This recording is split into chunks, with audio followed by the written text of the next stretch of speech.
ग्रहण करना, आंखें बंद करके ग्रहण नहीं करना, लेकिन इसको ग्रहण करके फिर आंखें बंद कर लेना। कहने का भाव यह है कि फिर अग्रम अग्रम ना करना, यू नाम लेने पीछे।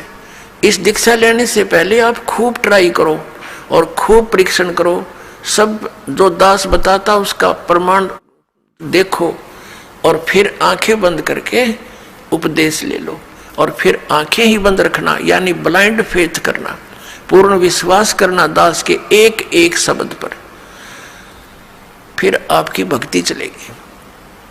अब तो आप आते हो दूध के जले हुए, और फिर यहां फूंक मारते हो लस्सी को भी, कोई बात नहीं, कुछ दिन के अंदर आपको अपने आप डिफरेंशिएट का पता लग जाएगा। और खूब ट्राई करो पहले, फिर बाद में अगर बगर करोगे तो भगवान का लाभ मिलना बंद हो जाएगा। दीक्षा लेने के बाद यदि आप दास के वचनों में अविश्वास करते हो, आपका नाम नहीं रहेगा।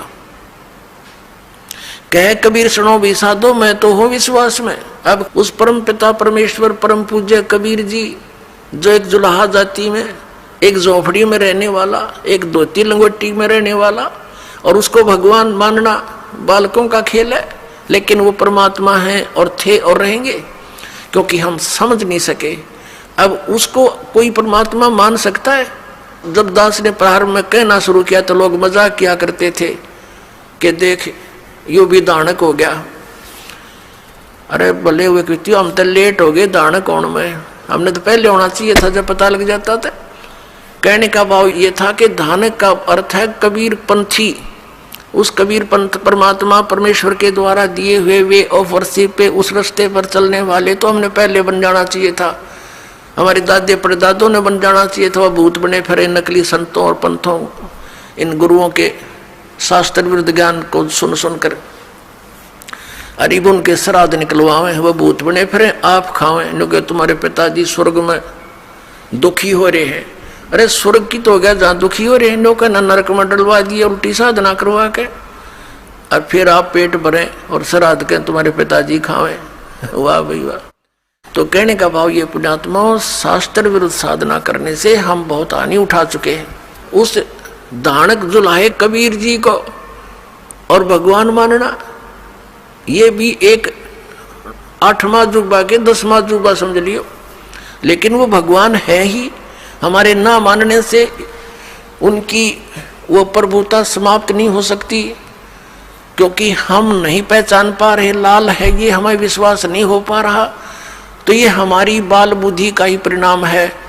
लाल तो इतनी ही कीमत रखता है, वो लाल है, वो पूर्ण परमात्मा है, और वहाँ लीला करने के लिए सह शरीर आए थे, सह शरीर चले गए थे, और पूरा ज्ञान उन्होंने हमें बताया आकर के, जो दास आपको बता रहा। तो प्रसंग चल रहा है, हम उसी पर आते हैं।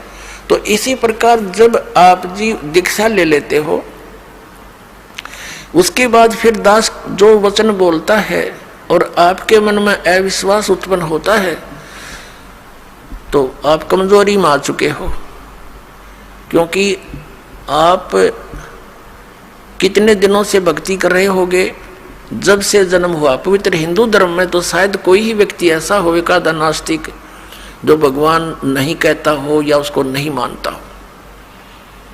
वैसे तो मुसलमान धर्म में भी भगवान अल्लाह वो सभी मानते हैं, ईसाई धर्म में भी मानते हैं, हिंदू धर्म में भी मानते हैं।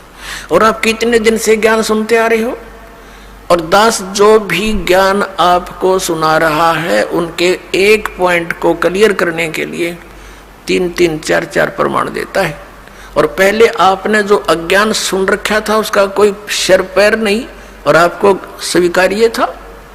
अब ये क्यों अग्रम अग्रम इतनी हो रही है आपके माइंड में, काल को ये चिंता बनी रहती है, कहीं ये इस मार्ग पर दृढ़ ना हो जा और इसका बेड़ा पार ना हो जा, तेरे हाथों से ना निकल जा। तो पुण्यात्माओं, उपदेश लेने से पहले दास ने बहुत सुविधा उपलब्ध कर रखी है। जिन दिनों में सत्संग होता सत्संग सुन करो। फिर परमात्मा ने दया बख्श रखी है एक पवित्र टीवी चैनल पर, उसने साधना के ऊपर शाम को 8 बजे सत्संग आता है, वहां सुनते रहो। कहने का भाव ये है कि आप जी पहले कति कंसेप्ट क्लियर करो, जब आओ यहाँ पर, और नाम लेकर फिर जो सही दृढ़ होकर आते हैं उनको कुछ चंद ही दिनों में परमात्मा के वो चमत्कार शुरू हो जाएंगे, क्योंकि कनेक्शन ले लिया बिजली का। कनेक्शन लेते ही आपके पंखे चलेंगे, सब कुछ ठीक चलेगा।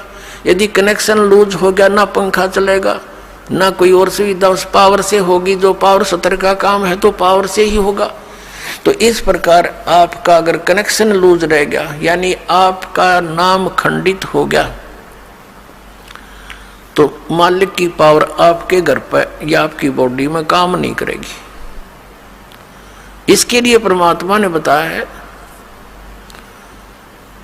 कि अनंत कोटि बाजी जहां अमन रचे सकल ब्रह्मांड ही, कहे कबीर मैं क्या करूं ये काल करे जीव खंड। कि मैं इतना समर्थ हूं। परमेश्वर कबीर जी कहते हैं अनंत कोट बाजी जहां मन रचे सकल ब्रह्मांड। और कबीर साहब कहते हैं, आदरणीय गरीबदास साहिब जी को कबीर साहब ने ये ज्ञान दिया था, ये वाणी गरीबदास साहिब जी की है कि कबीर साहब ये कहते हैं, गरीबदास जी उसका समर्थन कर रहे हैं कि कबीर साहब ये कहते हैं कि मैं क्या करूं, युग काल मेरे से जीवों को खंड कर लेता है, इनके नाम खंड करवा के फिर मेरी पावर वहां काम कर नहीं सकती, ये ऐसा कर देता है। तो आप इसे सावधान हो। दीक्षा लेने में देरी हो जावे कोई दिक्कत नहीं, लेकिन लेने के बाद फिर ये समझ लेना हमें भगवान मिल गया।